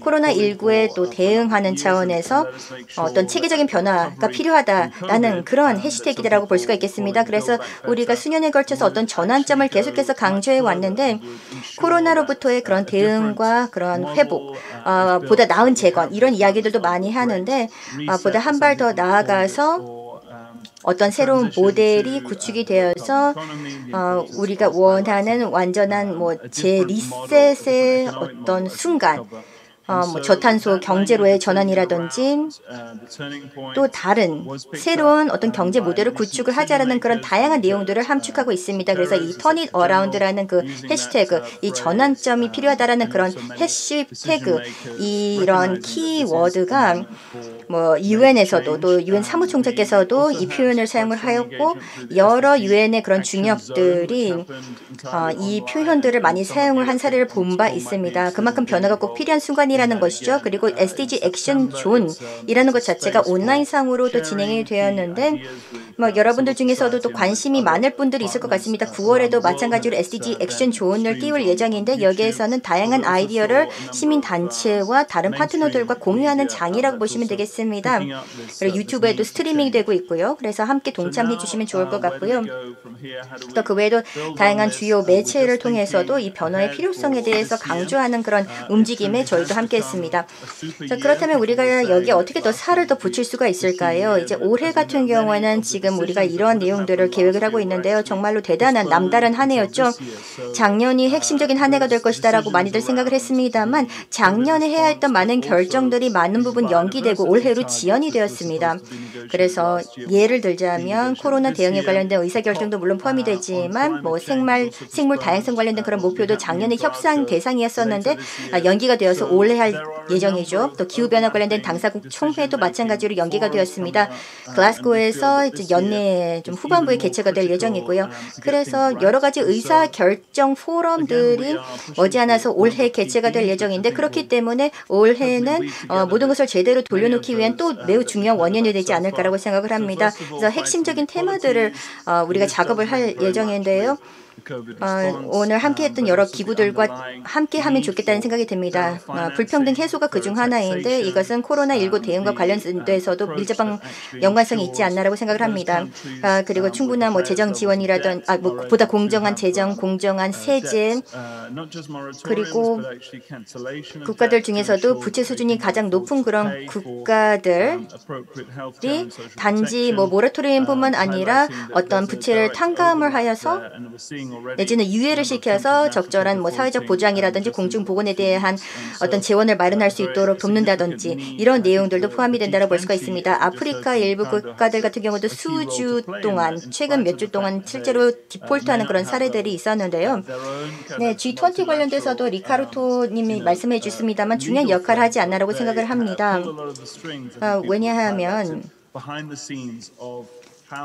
어떤 다자적인 어떤 법제가 지금으로서는 좀 명확해 보이지는 않습니다만 IMF라든지 세계은행 이러한 기구들의 의사 결정에 대해서 많이들 집중을 하고 주목을 하고 있는 만큼 이런 기구들이 올해 같은 경우에는 정말로 면밀하게 그동안의 절차들을 검토를 하고 적절한 의사 결정이 내려져야 할 것입니다.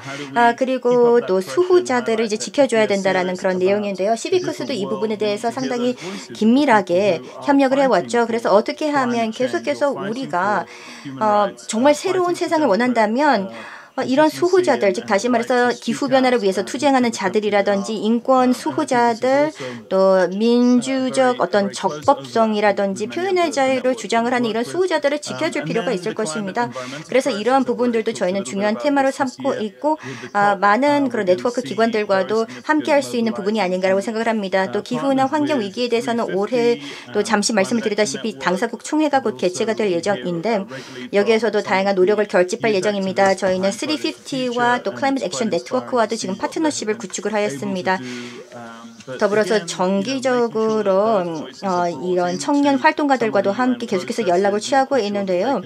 많은 것들이 가능하지 않을까라고 생각을 합니다. 그래서 이러한 목소리들이 계속해서 반영이 되고 유엔의 그런 프로세스에도 반영이 되어서 앞으로 향후의 절차에 대해서도 참여하고 관여시켜야 되지 않을까라고 생각을 합니다. 그리고 저희가 Fund the Frontline이라는 이런 테마도 추가를 해보았는데요. 이것은 전년 대비해서는 좀 다른 것이 아닌가라고 생각을 합니다.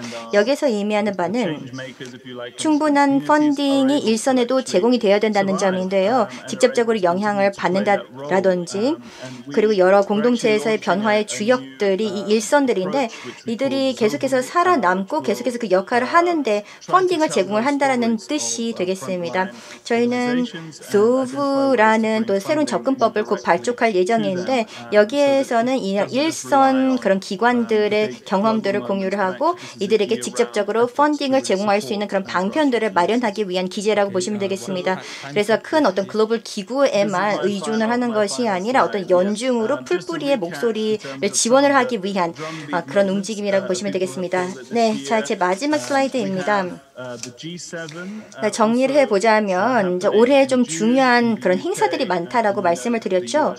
일단 G7이 계획이 되어 있습니다. 영국에서 6월에 개최가 될 예정이고 미국이 특히 그 현장에서는 매우 활발하지 않을까라고 기대가 되고 있고요. 그리고 Week of Action 총회와 결부되어서 9월에 이런 행동 주간이 있을 예정입니다. 또 이탈리아에서의 G20가 개최가 될 것이고 여기에서는 아마 10월 말에 각국 수반들이 모일 예정이고 11월에 영국에서 당사국 총회가 개최될 예정입니다. 그래서 핵심적인 이런 주요 행사들이 있고요. 여러 시민단체들, 또 큰 자선단체, Save the Children이라든지 Christian Aid, Action Aid, 영국의 이런 여러 기구들도 많은 활동을 지금 기획하고 있는 것으로 알고 있습니다. 그래서 우리가 지금까지 보지 못했던 2015년 이후로 보지 못했던 어떤 대단히 어떤 연합체가 필요하지 않을까 생각을 하고요. 여러분들과도 함께 협력을 하기를 바라고 또 월드 소셜 포럼에서도 이런 이야기를 한 바 있습니다. 지금이야말로 우리가 계속해서 원했던 또 다른 세상, 20년 동안 원했던 또 다른 세상을 마련을 하는데 함께 협력하면 좋겠다는 생각이 듭니다. 다시 한번 경청해 주셔서 감사하고 앞으로 수개월 내에 계속해서 더 많은 협력을 할 수 있길 바랍니다. 네, 감사합니다. 정말로 야심차면서도 또 행동을 위한, 공동 행동을 위한 그런 의제를 말씀을 해주셨는데요. 오초아님이 말씀을 해주셨던 것처럼 Global Days of Action까지도 포함을 한다면 5가지가 있지 않을까 생각합니다. 바로 4월이라든지 6월, 9월, 10월, 11월 기후 총회까지 여러 가지 행사가 계획이 된 것 같습니다. 또 발표를 하시면서 유엔의 어떤 다자주의라든지 글로벌 거버넌스 등에 대해서도 말씀을 해주셨는데요. 자, 이어서 이제 2개 발표를 또 청해 듣도록 하겠는데 또 다른 차원에서의 관여를 하는 기구들이죠. 어떻게 하면 보다 사람 중심의 유엔을 만들 수가 있을 것인가, 그리고 이 75주년을 어떻게 활용할 수 있는지에 대한 발표가 되겠습니다. 야스미나 콜친, 우리에게 필요한 유엔 개혁 시민 연합에서 오셨는데요. 10분 드리겠습니다. 발표해 주시기 바라겠고, 아시아라님 유엔 재단에서 오셨는데요. 10분 동안 발표 부탁드립니다. 네, 안녕하세요. 저는 야스미나 골찬이고 우리에게 필요한 유엔 개혁 시민연합에서 왔습니다. 예전에 유엔 2020 캠페인이라는 이름으로 활동했습니다. 2017년 창립된 이후 유엔 2020 캠페인은 그동안 유엔 75주년 성과물의 실현에 초점을 맞췄습니다. 그리고 우리는 이 유엔이라는 조직의 성과를 기념하는 것뿐만 아니라 현재 도전 과제를 살펴보고 또한 단체 강화 활동에 우리가 집중하고자 했습니다. 그래서 유엔의 75주년을 맞이하여서 우리 유엔 2020 캠페인은 총체적인 목적과 목표 평가를 하게 되었습니다. 그리고 어떤 구조조정 과정을 계속 시작을 하여서 75주년 정치적 선언 회원국들이 9월에 채택을 했는데, 그리고 유엔 75년 글로벌 행동 계획을 위한 국민의 선언을 우리가 지지를 하는 활동을 하게 되었습니다. 이 정치적인 선언은 12개의 공약 분야로 나눠져 있습니다. 그리고 사무총장, 유엔 사무총장이 75차 유엔 총회 종결 시에 공고안을 마련하도록 하고 있습니다. 현재 미래 도전 과제, 공동의 의제에 대한 권고안을 마련하도록 하고 있습니다. 이 보고서는 또 1년의 절차를 시작할 것으로 예상하고 있습니다. 또 코로나 팬데믹으로부터 세상이 이제 벗어나면서 다자주의를 재검토하는 작업을 시작될 것으로 봅니다. 사무총장께서 최근 연설을 통해서 이야기했다시피 새로운 글로벌 딜이 필요할 것이고 더 많은 네트워크화된 포용적인 다자주의가 필요합니다. 그래서 이 보고서 준비 과정으로서 사무총장실에서는 다갈래의 협의 과정을 여러 이해 당사자들 또 회원국들, 시민사회와 진행을 하고 있습니다. 이제 우리가 지난해에 C4UN이라고 이름을 바꿨습니다. 3개년 전략 계획을 채택했습니다. 그래서 여기에는 사무총장의 의무 보고서에서 어떤 기대를 우리가 하고 있는지 그 내용이 포함이 될 것이고, 또한 유엔 체계의 제도적인 체제와 법적인 체제의 개혁과 강화를 촉구하게 될 하고 있습니다. 그리고 우리는 연합이기 때문에 지금 전환 과정을 거치고 있습니다. 그래서 우리의 경영 구조를 지금 재편하여서 더 민주적이고 포용적이고 대표성이 높은 글로벌 시민사회가 되도록 하고 있습니다. 특히 이런 새로운 시도를 반영을 하여서 우리가 이름을 C4UN, 우리에게 필요한 유엔 개혁 시민연합으로 바꾸게 됐습니다. 잘 아시다시피 평화롭고 포용적인 사회는 지속하는 개발이 필수입니다. 여기에는 모두를 위한 정의도 포함되어 있습니다.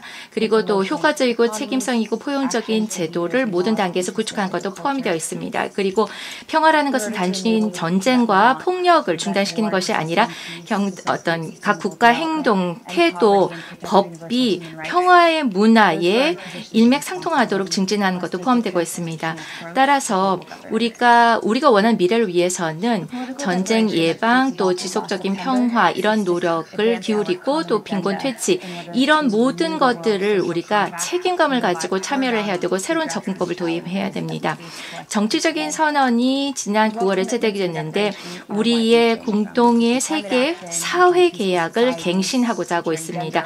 그리고 핵심 가치들을 재검토하고자 합니다. 이 12개의 공약이 선언에서 포함이 되는데 광범위합니다. 기후변화, 그리고 평화로운 사회 보장, 그리고 성평등, 청년의 참여 등이 있습니다. 앞으로 우리 C4UN은 여러 대화, 세션, 브리핑, 행사를 개최를 하여서 여러 의견 교류가 이 12개 공약 분야와 관련해서 진행되도록 하려고 하고 있습니다. 또 사무총장의 75주년 보고서와 관련해서 더 많은 정보를 제공하고자 합니다. 또 내년에 우리가 피플 포럼, 2차 피플 포럼을 개최하게 됩니다. 지난해 평창 평화 포럼에 참여를 했었습니다. 그리고 올해 이번 회의를 통해서 우리가 정보를 얻어서 올해 우리가 개최할 피플 포럼의 토대로 삼고자 합니다. 지난해 우리가 피플 선언문을 채택을 했습니다.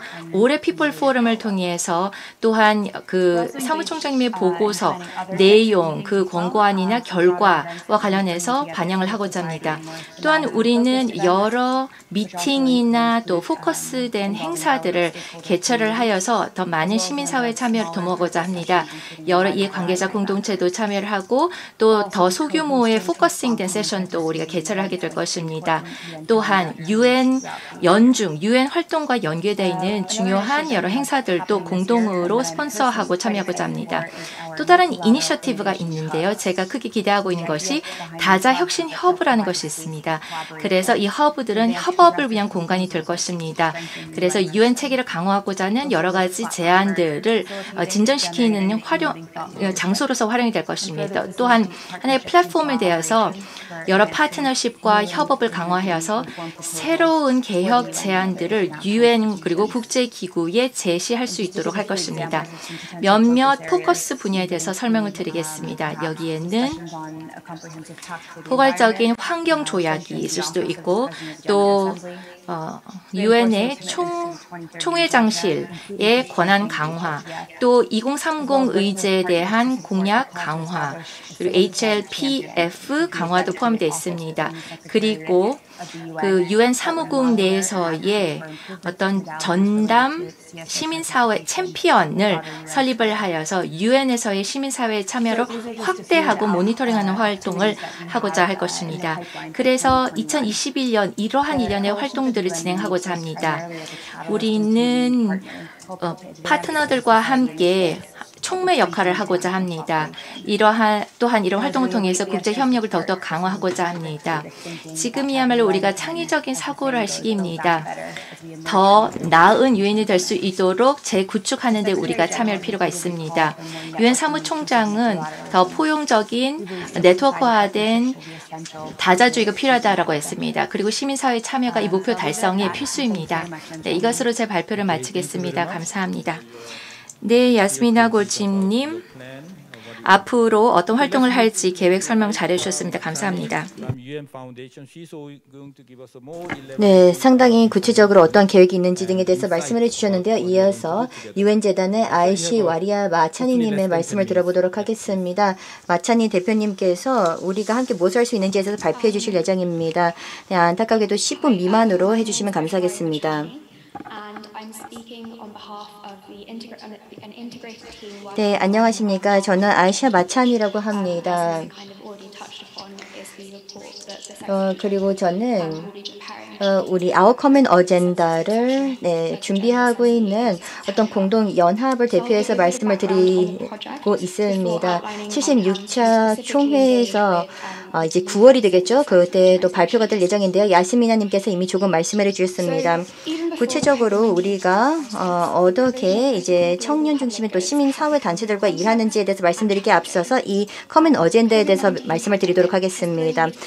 이 코로나19 이전부터 해서 이런 공공재에 관련돼서도 여러 가지 어려운 점들이 있었습니다. 그런데 이제 코로나19로 인하여서 많은 것을 우리가 깨닫게 되었죠. 코로나19로 인해서 우리의 보건과 보건 체제에도 위협을 초래했지만 글로벌 경제와 사회적인 보장, 또 인권과 안정과 또 지속 가능한 발전 관련돼서도 여러 가지의 위협을 초래했습니다.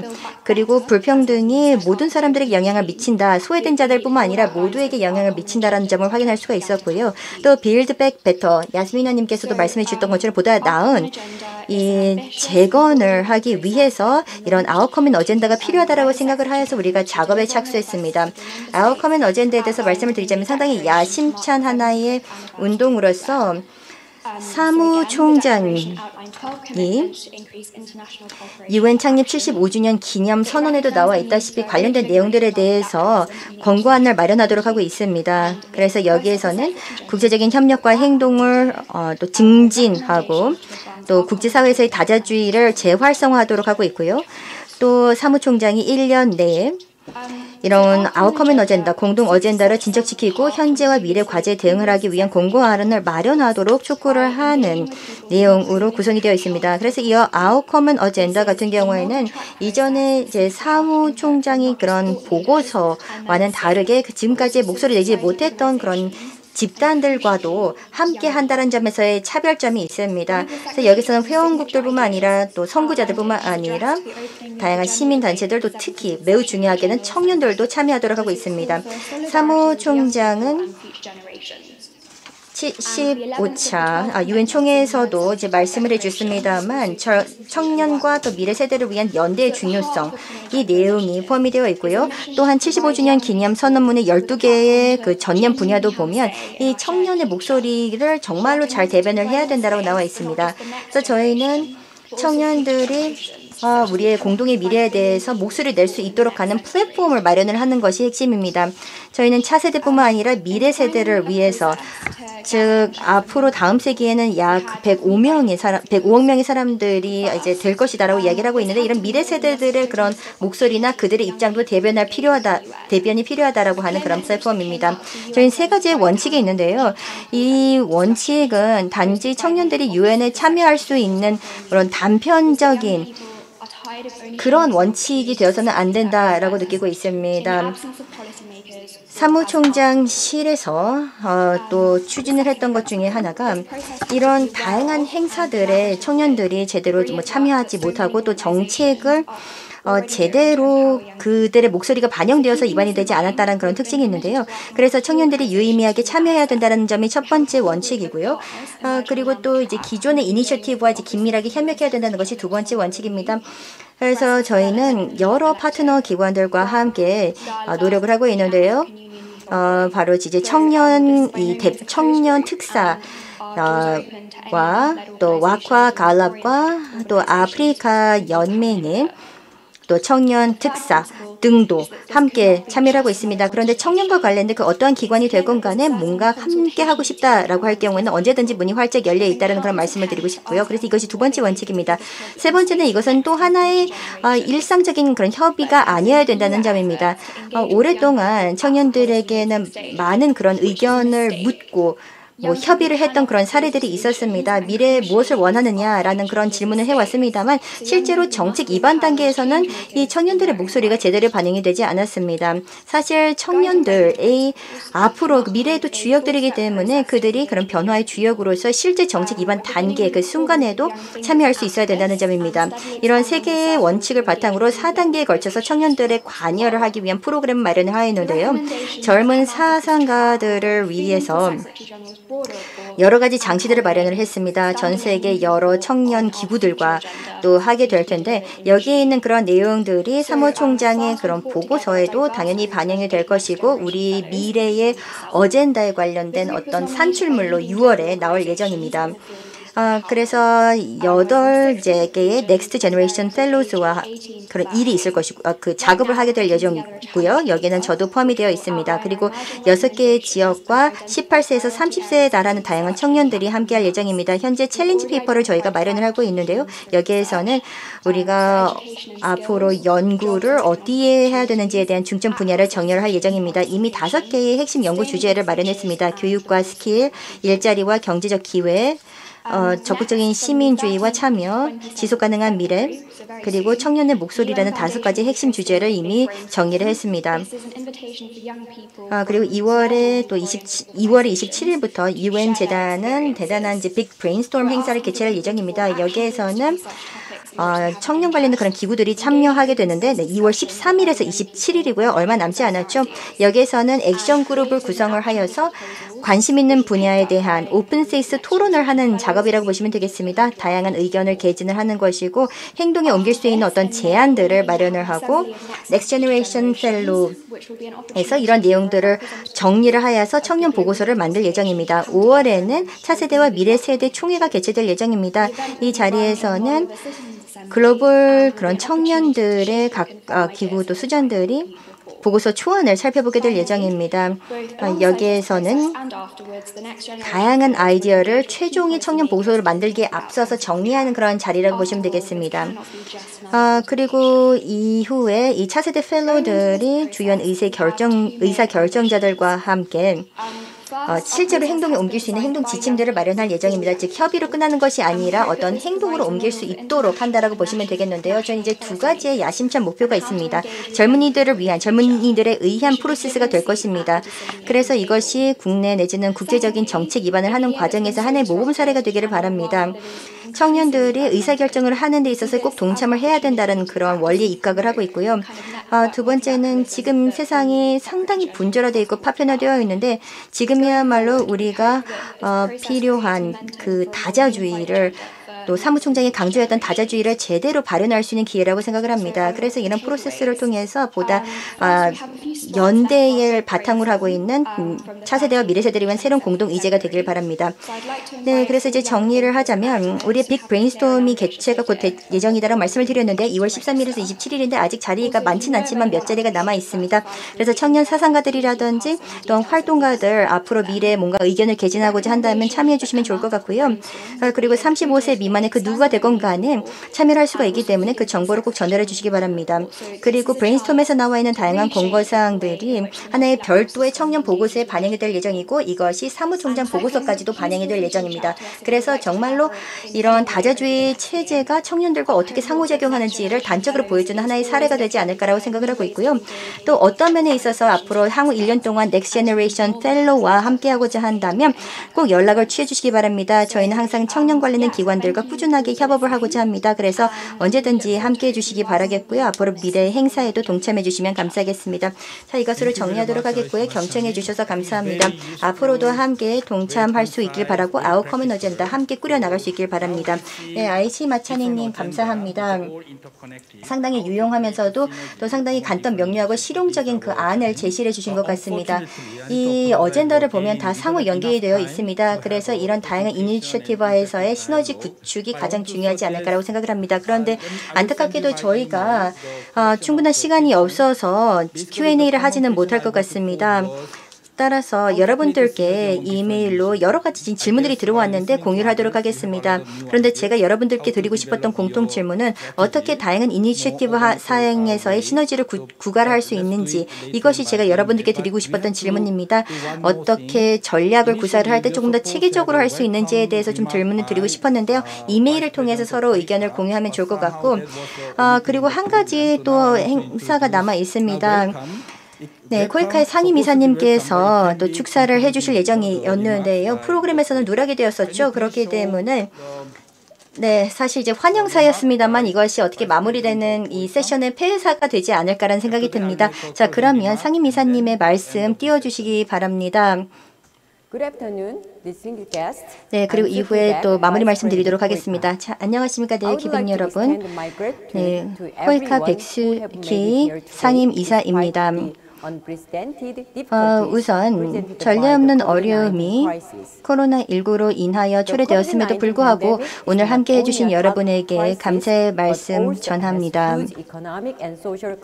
코로나19 팬데믹은 보건 위기일 뿐만 아니라 엄청난 경제적, 사회적 결과를 낳고 있습니다.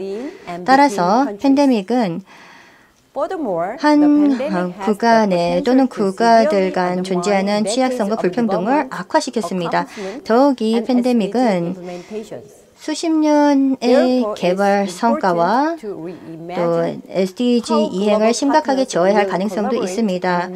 따라서 글로벌 파트너들이 협업하는 방법들을 재구상하여 연대를 가능케 하는 것이 중요합니다. 아시다시피 2020년은 UN 창립 75주년이 되는 해였습니다. UN이 지난 75년 동안의 긴 여정에 임해왔음에도 불구하고 새로운 도전 과제들로 인하여서 아직도 해야 할 일이 무척 많습니다. 특히 현재 코로나19 팬데믹은 UN과 기타 국제기구가 상징하는 다자주의 정신을 분열시킬 위협을 초래하고 있습니다. 따라서 작금의 코로나19 위기는 다자주의의 재개 및 재활성화와 더불어 유엔의 입지 강화 필요성에 대한 주의를 촉구하는 역할을 하였습니다. 유엔 75주년을 기념하며 세상은 정부, 시민사회와 국제기구가 노력을 모아 팬데믹과 함께 기후변화, 세계 불평등, 갈등 및 인권 보장과 같은 장기적 과제를 해결하기를 촉구하고 있습니다. 글로벌 연대와 협력의 중요성을 강조하는 세계의 목소리와 더불어 대한민국 문재인 대통령은 유엔 75주년 기념 고위급 회의에 참석하여 연대와 다자 협력은 매우 중요하다는 점, 특히나 이 연대와 다자 협력은 바이러스가 갖지 못한 인류만의 힘이라며 그 중요성을 강조하였습니다. 내외 기빈 여러분, 이 과제는 하나의 국가가 홀로 해결할 수 없다는 사실을 우리는 기억해야 합니다. 현재의 당면 과제를 해결하기 위해 다자 협력은 필수입니다. 그리고 여기에서의 핵심은 시민사회가 이 과정에 적극적으로 함께해야 한다는 점입니다. 다자주의와 글로벌 거버넌스의 회복을 위해 글로벌 이해 관계자의 역할과 그 역량을 개선할 수 있는 기회를 제공해야 합니다. 2021년은 한국국제협력단, 즉 코이카 창립 30주년이 되는 해입니다. 코이카는 앞으로도 지속적으로 사람들과 또 정부들 간의 신뢰 회복을 보다 잘 할 수 있는 다양한 방법들을 모색하고 시민사회와 또 다른 파트너 기관들과의 글로벌 연대를 강화할 수 있는 방안들을 모색하는 데 노력을 기울일 것입니다.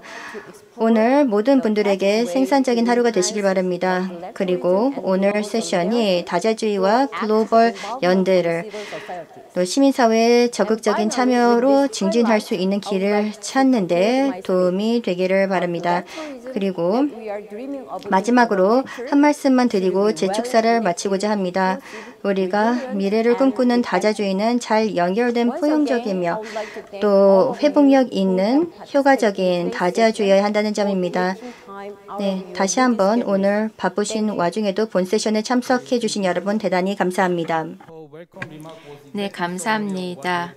지금 들은 인사 말씀은 마치 우리 모든 발표를 듣고 난 후에 마무리 말씀을 하시는 것처럼 정확한 메시지였습니다. 다시 한번 백숙희 이사님께 감사의 말씀드립니다.